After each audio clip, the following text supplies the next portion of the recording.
હરિઓમ ભગવાન. હા હા હા, હરિઓમ હરિઓમ. શું પછી તમારી શું સ્થિતિ છે? અત્યારે ભગવાન હું રોજ ધ્યાન કરું છું સવારે. હા હા.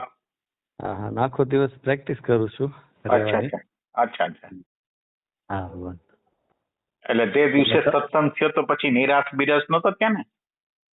ના ના ભગવાન, આમ એ અમને પ્રેરણા આપે. તમે જે હા. અમને ઘા મારો ને અચ્છા અચ્છા, બરાબર બરાબર એ અમને એમ થાય કે અમારી માટે અમને કોણ આવું દેખાડે નકર ભગવાન. બરાબર બરાબર બરાબર અમે બુક ને એવું બધું વાંચ્યું હોય પણ એ આ સ્પેશિયલી તમને ગાઈડ કરે એવું તો કોણ ભગવાન હોય. બરાબર બરાબર બરાબર.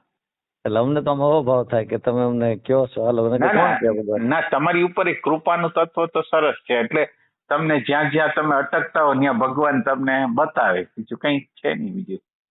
હા ભગવાન. બરાબર. પછી અમે એક એમાં ભગવાન પ્રશ્ન હતો. હા હા.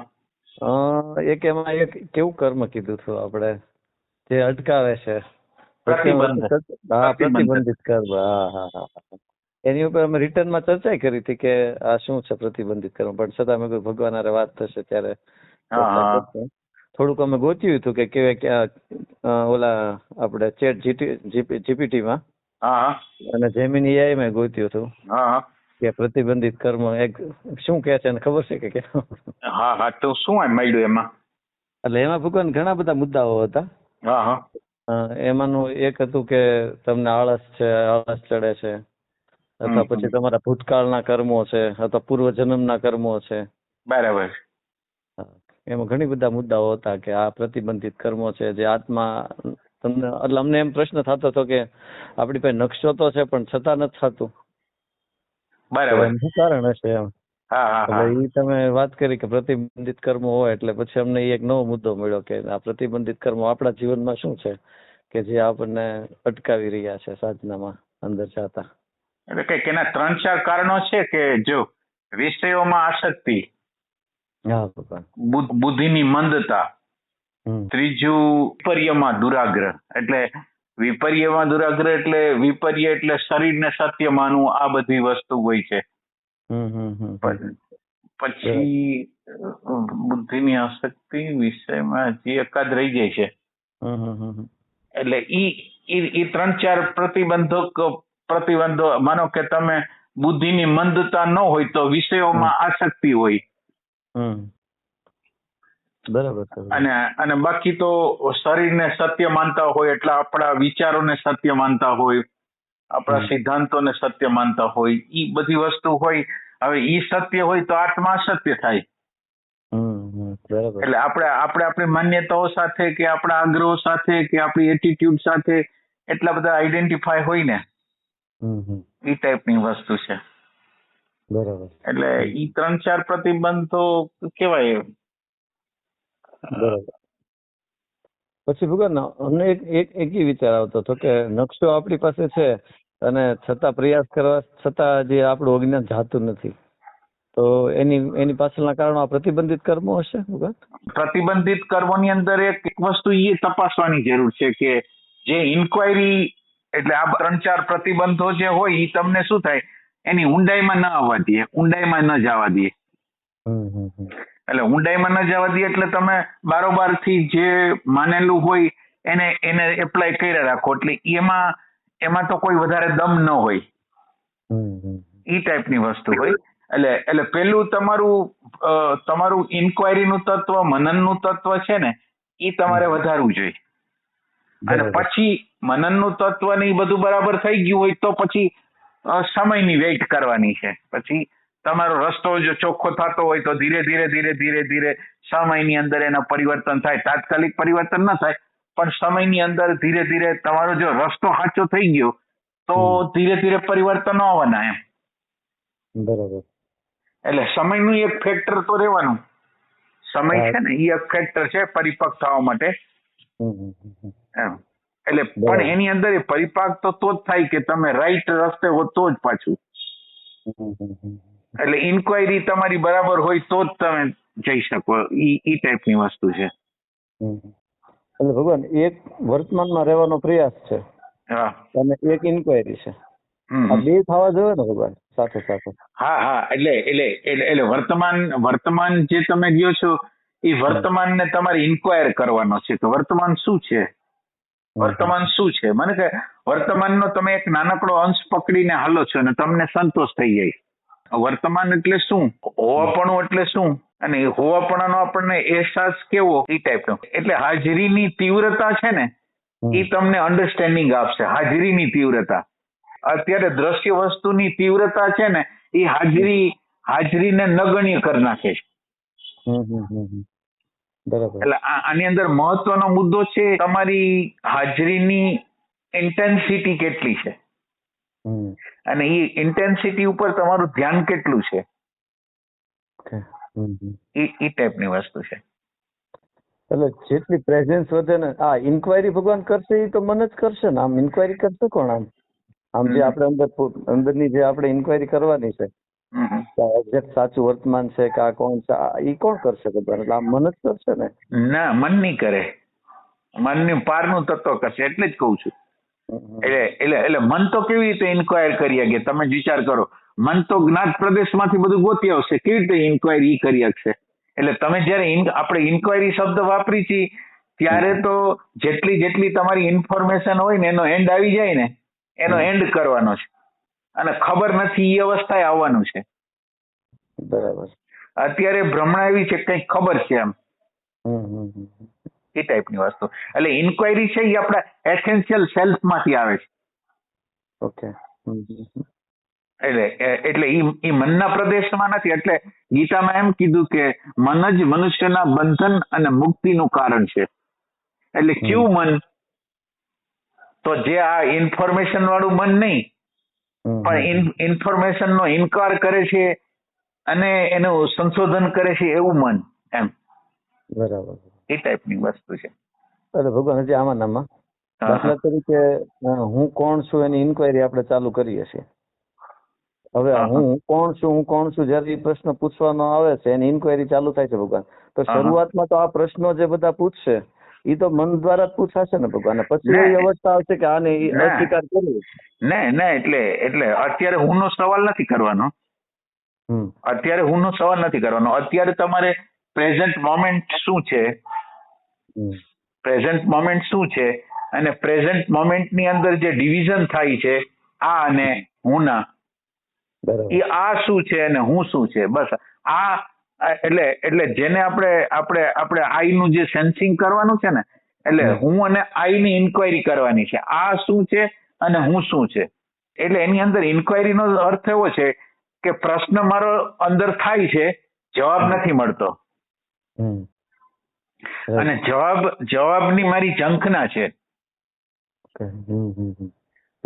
એવું નહીં કે ખાલી એટલે જવાબની ઝંખના ન હોય તો પ્રશ્ન બહુ, એટલે આખો દિવસ તમારા અંદરના વિભાગમાં એનું સંશોધન જ હાલ્યા રાખે કે શું હશે, આમ શું હશે. ધીરે ધીરે તમારી અંદર આ વસ્તુ આવતી જાય. એટલે ન્યા છે ને પ્રશ્ન છે એ રિયલ પ્રશ્ન તમને થતો હોય. એટલે આમ ખોટો પ્રશ્ન કર્યો છે અને તમે એમ કે અત્યારે હું આ વર્તમાનમાં છું, તો હવે મને અત્યારે કોઈ અપમાન કર્યું અને એ અપમાનને કારણે મારું ચિત્ત વ્યગ્ર થઈ ગયું, તો આ વ્યગ્રતાને હું દૂર નથી કરી શકતો, તો ક્યાં કચાશ છે મારી? કઈ જગ્યાએ કચાશ છે? ક્યાં હું કાચો પડું છું? શું કચાશ છે કે કયો અણુ પરમાણુની જરૂર છે અને ક્યાં અણુ પરમાણુને હું વાપરી નથી શકતો? ક્યાં મેટરની જરૂર છે ને એ મેટર હું વાપરી નથી શકતો? એમ એ ટાઈપની ઇન્ક્વાયરી. એટલે તમે પહોંચી શકો એવી ઇન્ક્વાયરી કરવાની છે. હું કોણની ઇન્ક્વાયરી તો હજી વાર છે, પણ અત્યારે વર્તમાનની અંદર આ અને હુંના ભેદ કરવાના છે. આ અને હુંના ભેદ છે કે નહીં, ખરેખર આ અને હું છે કે નહીં, ખાલી આ જ. ખરેખર આ વાત જે કહેવામાં આવે છે એ સત્ય છે કે અસત્ય છે, એનો અહેસાસ કરવાનો છે કે ખરેખર હુંના પડદાની ઉપર આ નામની વસ્તુ પ્રગટ થાય છે, એનો અહેસાસ જોઈ છે. એટલે ઓલું આ ભાનનું તત્વ તો નિરાકાર છે, એટલે ભાનના તત્વને તમે જોઈ ન શકો, એટલે શું થાય? આ તત્વ છે એ જ નિરંતર જોયા રાખો તમે, અને આ તત્વને જોયા રાખો એનો વાંધો નહીં, પણ એમાં ઇન્ક્વાયર ન કરો. તમે સંતોષ કરો કે ના, મને આ દેખાઈ ગયું, મને આ દેખાઈ ગયું, એમ. એ ટાઈપની વસ્તુ. એટલે ઓબ્જેક્ટ દેખાઈ જાય. હા, ઓબ્જેક્ટ આપણને દેખાય અને આ સૂક્ષ્મ વસ્તુ છે. એટલે સૂક્ષ્મ વસ્તુ આગળ હું પહોંચી નથી શકતો, તો હું પ્રશ્ન રાખું છું. એટલે આ પ્રશ્ન છે મારા અંદરનો અંતર્યામી છે, જ્ઞાતનું ફિલ્ડ છે ત્યાં નથી જાતો કે જ્ઞાતના ફિલ્ડમાંથી જવાબ લઈને હવે સંતોષ કરે છે, એવું નથી. પણ એ જ્ઞાતના ફિલ્ડનો નકાર કરે છે એટલે આ પ્રશ્ન છે એ અંતર્યામીની અંદર જાય છે અને અંતર્યામી છે એનો જવાબ આપશે. બરાબર. એ ટાઈપની વાત છે. બરાબર બરાબર. વાહ ભગવાન. એ ભગવાન આમ અનુભવ સ્વરૂપે કે અથવા કાંઈ પણ એવી રીતે પ્રગટ થશે ને પછી? હા, પણ એ તમારી તીવ્રતા હોવી જોઈએ એને શોધવા માટેની, કે ખરેખર પ્રેઝન્ટ મોમેન્ટમાં જે હું અને આના વિભાગ છે એક અનુભવ કરે છે અને એક અનુભવનો ઓબ્જેક્ટ છે.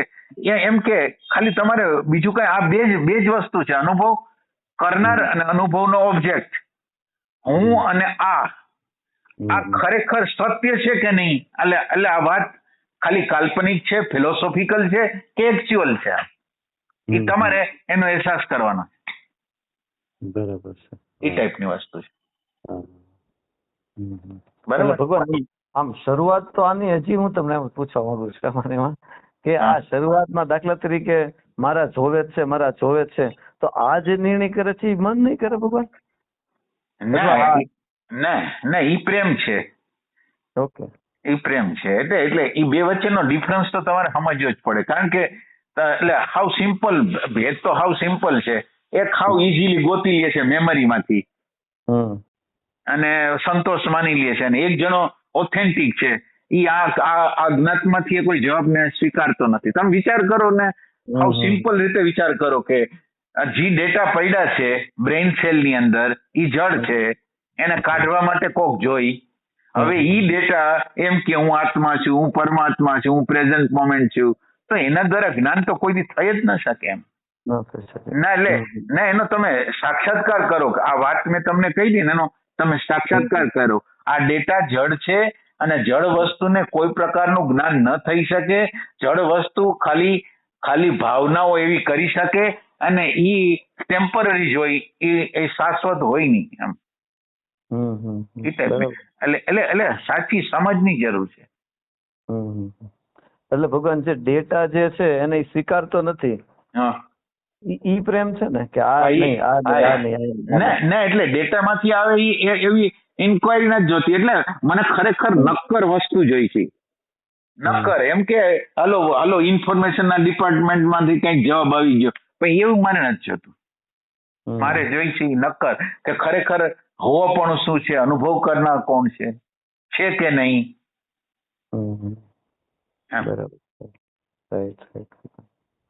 પછી આ ભગવાન તમારે વાત કરું તો અંદર આખી અવસ્થા બદલાઈ જાય એવું છે.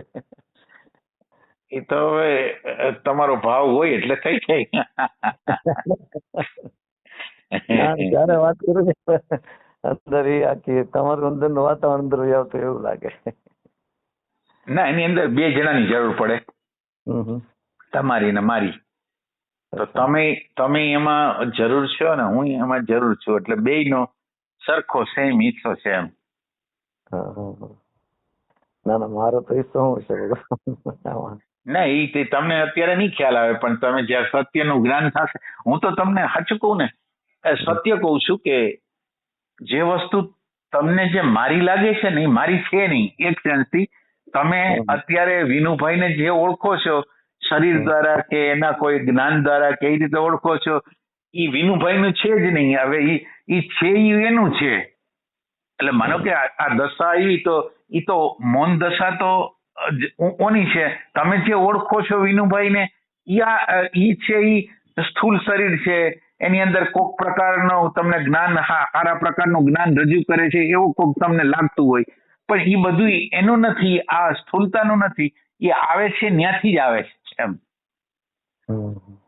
એટલે તમે સાચી ઓળખ કરતા શીખો કે એટલે કોઈ વ્યક્તિનો આ ઈજારો નથી, આ વ્યક્તિનું પોતાનું પર્સનલ નથી, આ વૈશ્વિક વસ્તુ છે.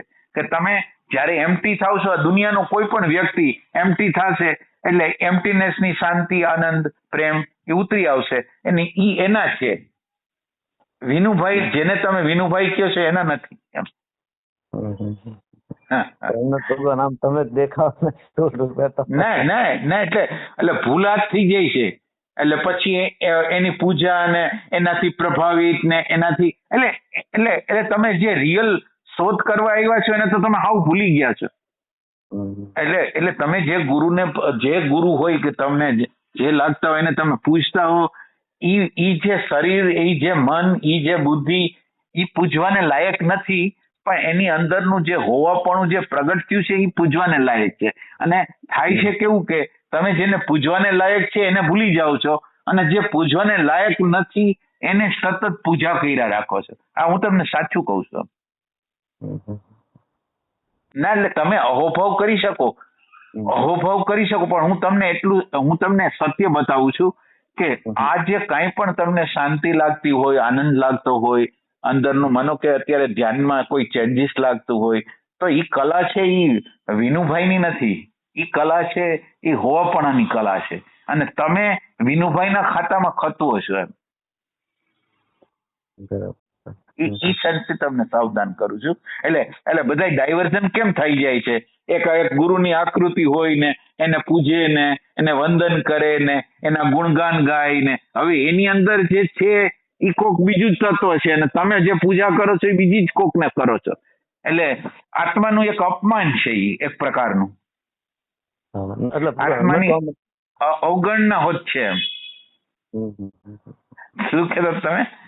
હા, ના, અમે પ્રાર્થના તેવી કરીએ કે ભગવાનની અંદર જે પ્રગટ થયું છે એ તત્વને અમારા પ્રણામ અથવા એને અમારા વંદન. ને પણ ઈ તો ખાલી વાત કહેવાય, ઈ તો ખાલી વિચાર છે. પણ અંદરના ના, એટલે તમે બરાબર સમજો, તમારી અંદર બરાબર રીતે તમે જો ને તો નામ, રૂપ અને ગુણનો પ્રભાવ હોય. તમે બરાબર ઓબ્ઝર્વેશન કરજો. રાઈટ. અને તમે જે ફેક્ટ છે ને એને ગોતી કાઢો. ઓકે ભગવાન. હા, એટલે તમે અત્યારે કયો છો એ સત્ય નથી. એટલે આ છે ને યંત્રની ચાલાકી છે. બરાબર. એટલે ઈ યંત્રની ચાલાકીમાંથી બહાર નીકળી જવાનું છે.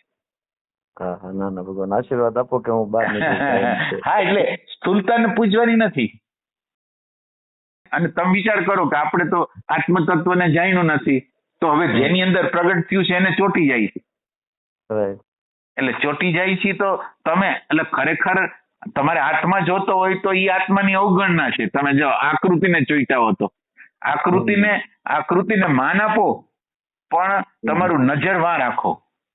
બરાબર. એમ. એટલે અર્જુન છે મત્સ્યવેદ કરે છે ત્યારે જોવે છે કોને?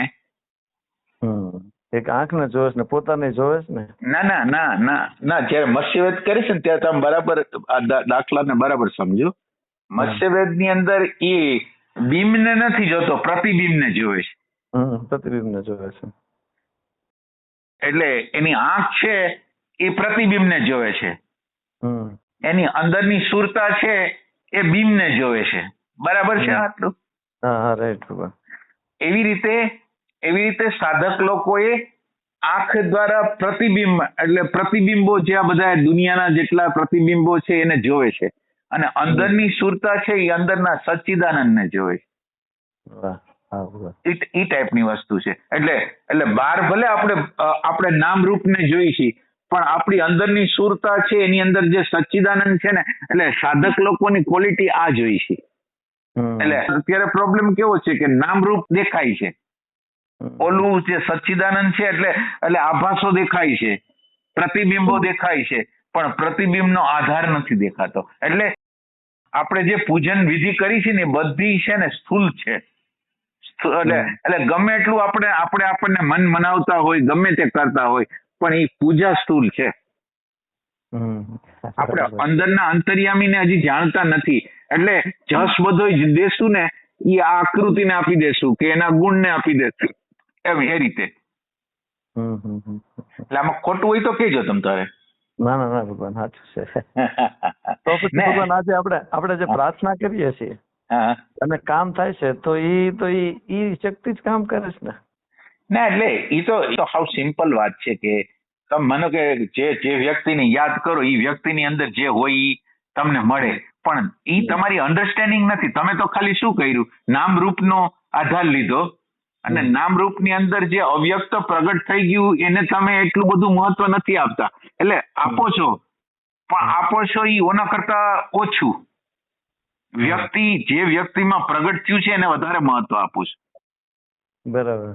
ઈ સેન્સ એમાં શું થાય, આ હું જે કહું છું એ તમે તમારા ઓબ્ઝર્વેશનમાં જયારે આવે ને ત્યારે તમને ખબર પડે કે હા વસ્તુ સાચી છે. ના ના અચ્છા અચ્છા બધા. એટલે અત્યારે તો આ તો સિમ્પલ વસ્તુ છે કે તમે જે વ્યક્તિને યાદ કરો એ વ્યક્તિની અંદર જે વસ્તુ હોય એની હારે તમે જોડાઈ જાઓ, તો એ તો સિમ્પલ વસ્તુ છે. પણ એની અંદર મહિમા તો થયો વ્યક્તિનો કે મેં તમને યાદ કર્યા હતા અને મને આનંદ ને શાંતિ મળ્યા, એટલે તમે બહુ મહત્વના. તો પછી ઓલું તત્વ જે બિચારું પ્રગટ થઈને તમને શાંતિ આપે છે, આનંદ આપે છે, એનું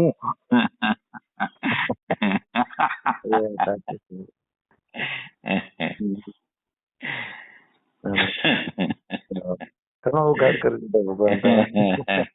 ગુરુ પૂર્ણિમાનો ઉઘાડ કરી દીધો.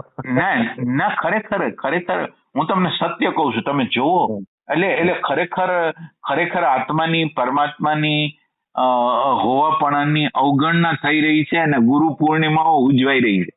આ ગુરુ પૂર્ણિમાનો અર્થ તો તમે આમ બરાબર ગુરુ પૂર્ણિમાને તમે આમ બરાબર રીતે જોવા જાઓ તો આમ જનરલ ગુરુ લોકો શું ઈચ્છે છે શિષ્ય આગળથી? બરાબર.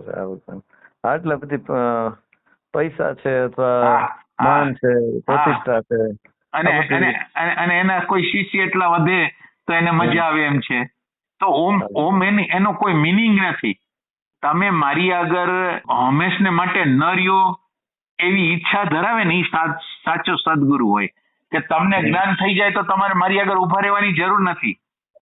તમે તમારી રીતે ખીલી અગો એમ છો. માનો કે તમને જ્ઞાન થઈ ગયું છે અને હવે તમને એમ લાગે છે કે બસ હવે અમે તો એકત્વનો જો અનુભવ થઈ ગયો છે તો પછી ક્યાંય જવાની જરૂર નથી.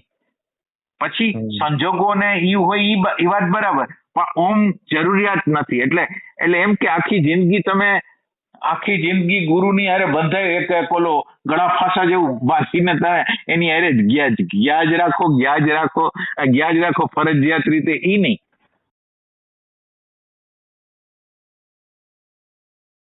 મારે હમણાં ઘર ફેર્યું છે ભગવાન, પાલીતાણા લીધું હતું ને. અરે વાહ. એટલે 5-6 દિવસ એમાં થોડાક વ્યસ્ત હતા. કઈ વાંધો નહીં.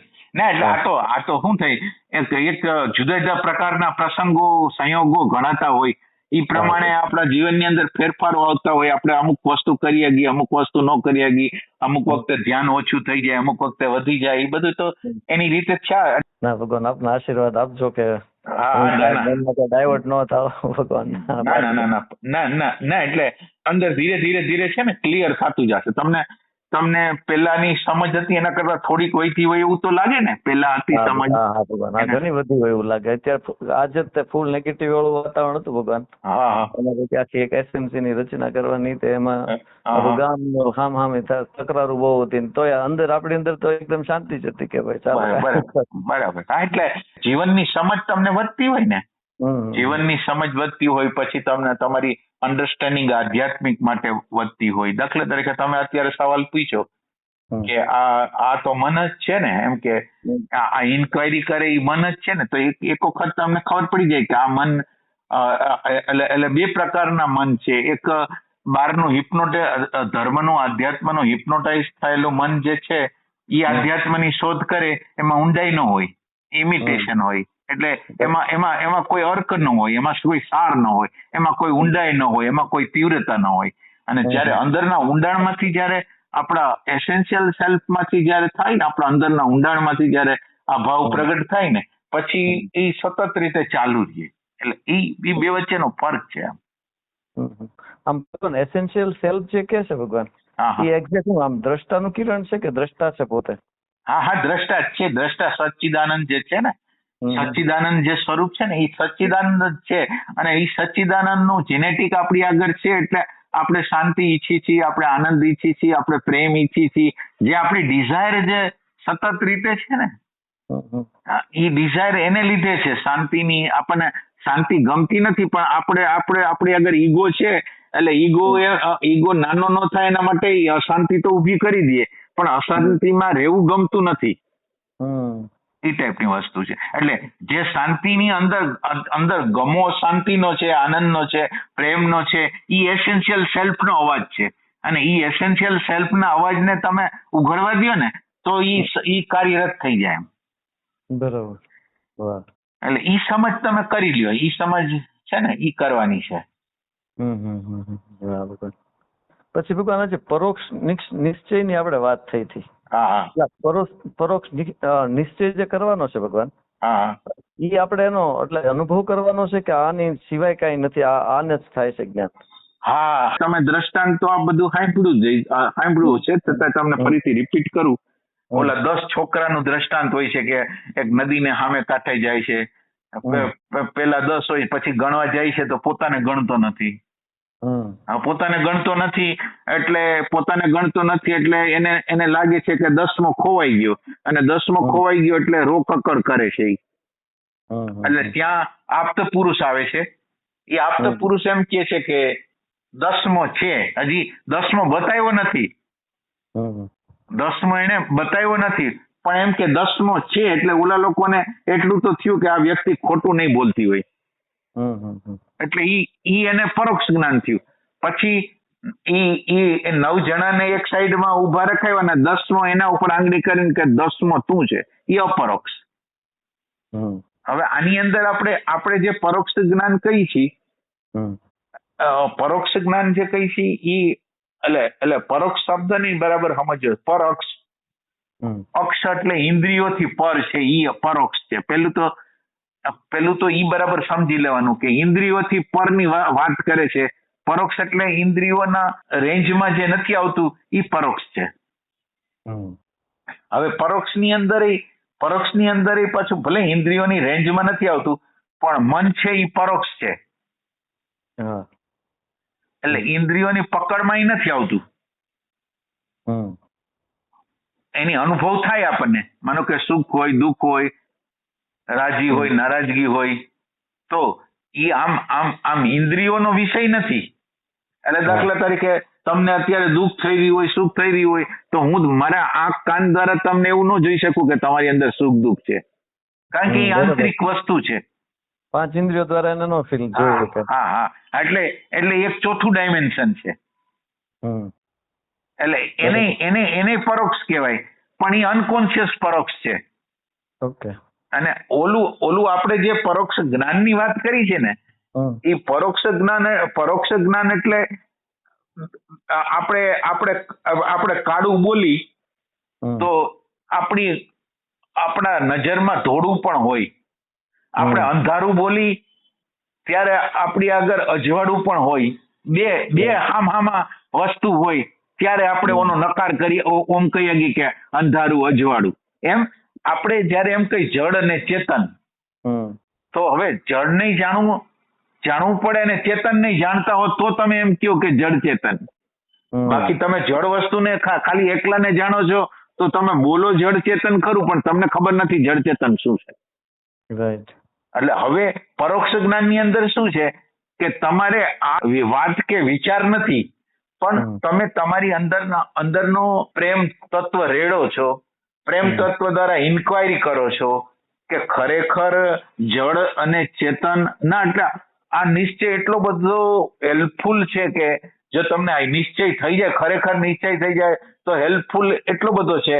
એટલે આપણે છે ને બહુ ઇન્ક્વાયરી, એટલે આપણે માનો કે તમે વાત સાંભળતા હો કે શરીરનો પ્રાણ વયો જાય છે, પછી એટલે એમ કે આપણે અંદાજ કરી, અનુમાન કરી છે કે હવે ઈ જો શરીર જ ખરેખર ચેતન હોત, આ બધા લોજિકો છે ને એ બહારથી આવેલા લોજિકો છે. એટલે ઈ તમારી અંદર જ્ઞાનનો ઉમેરો નહીં કરે, પણ જ્ઞાનની ભ્રમણા કરશે. એટલે તમારી અંદર હવે એવો પ્રેમ છે કે આ વાત નો રહે, પણ એ વાત ઈ તમારો સાક્ષાત્કાર બની જાય. એટલે તમે એમ સમજો કે આની અંદર આખી વસ્તુ જે કામ કરે છે ને એ ચેતન તત્વ જ કામ કરે છે. નથી મન કરતું, નથી બુદ્ધિ કરતું, નથી અહંકાર કરતો. જે કરે છે કામ એ આ ભાનના તત્વની ઉર્જા અને ભાન પોતે જ કરે છે.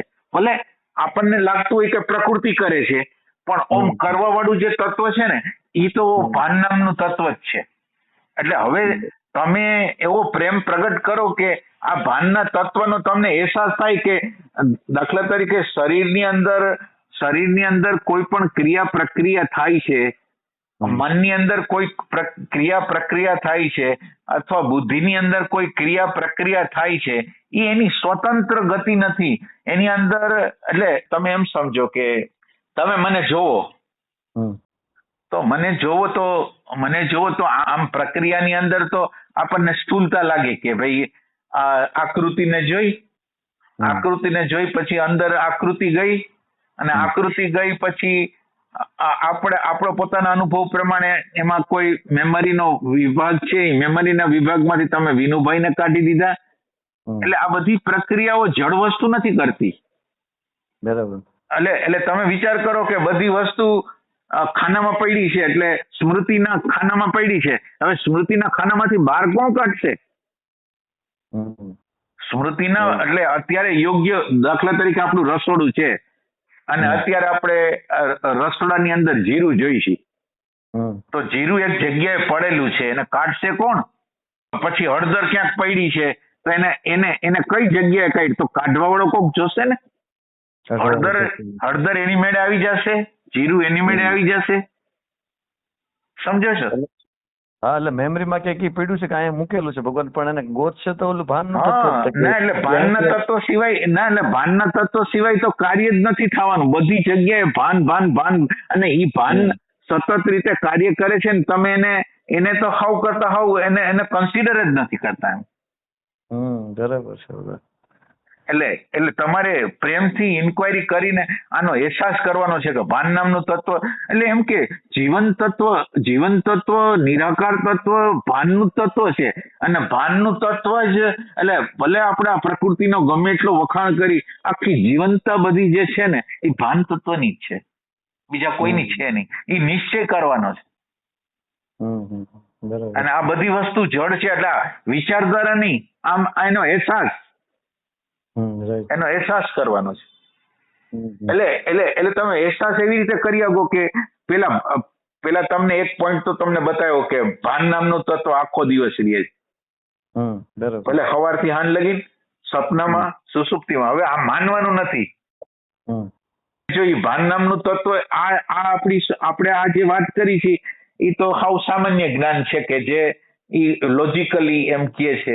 ઈ લોજિકલી વસ્તુ નથી જોતી, એનો અહેસાસ જોઈ છે. અને અહેસાસ માટે પ્રેમ જોઈ છે. એ પ્રેમ ઈ યંત્રનો ભાગ નથી. આ પ્રેમ છે એ યંત્રનો ભાગ નથી, યંત્રની બહારથી આવે છે.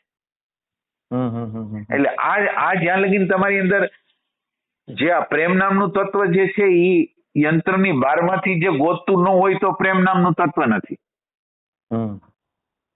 એટલે ઈ સેન્સથી એક તમારી આગળ ભાન છે અને બીજું જે ભાનના વિરુદ્ધમાં છે એ જળ વસ્તુ છે. બરાબર. એટલે તમારે એમ સમજો કે મોટર હોય કે કોઈ પણ વસ્તુ હોય તો એની અંદર કરંટ ન હોય તો ચાલે નહીં. બાકી એની રચના હોય. કરંટ જો ન થાય, પેટ્રોલ એ બધું બરાબર છે, પણ એની સાથે કરંટ થવો જોઈએ, અને કરંટ થાય એટલે પછી ચાલુ થાય. એટલે કરંટ મહત્વની વસ્તુ છે. અને આ કરંટ ભાનનો જ કરંટ, એટલે સમગ્ર રીતે ભાન જ કામ કરી રહ્યું છે. ખાલી આપણે ભાનને બદલે ભાન જેને પ્રકાશ કરે છે એને જોયા રાખીએ છીએ, આપણને એમ લાગે છે ઈ કરે છે. એટલે તમારે ભાન નથી એના વિશે તમારે વિવેક એટલે નિશ્ચય કરવાનો છે કે ભાન શું છે અને ભાન શું નથી. બરાબર. એ રીતે. અને આ હું સમજાવી ન શકું. એ તમારી અંદર પ્રેમનું તત્વ હોય તો તમે ગોતો કે આ કેવી રીતે હશે. એટલે ખરેખર આ ભાનનું તત્વ, માનો કે મેં તમને સામાન્ય માહિતી આપી કે ઓલું રેકોર્ડિંગ થયેલું હોય, ફલાણું હોય, ઢીકડું હોય, આ બધી વસ્તુ વિચાર છે.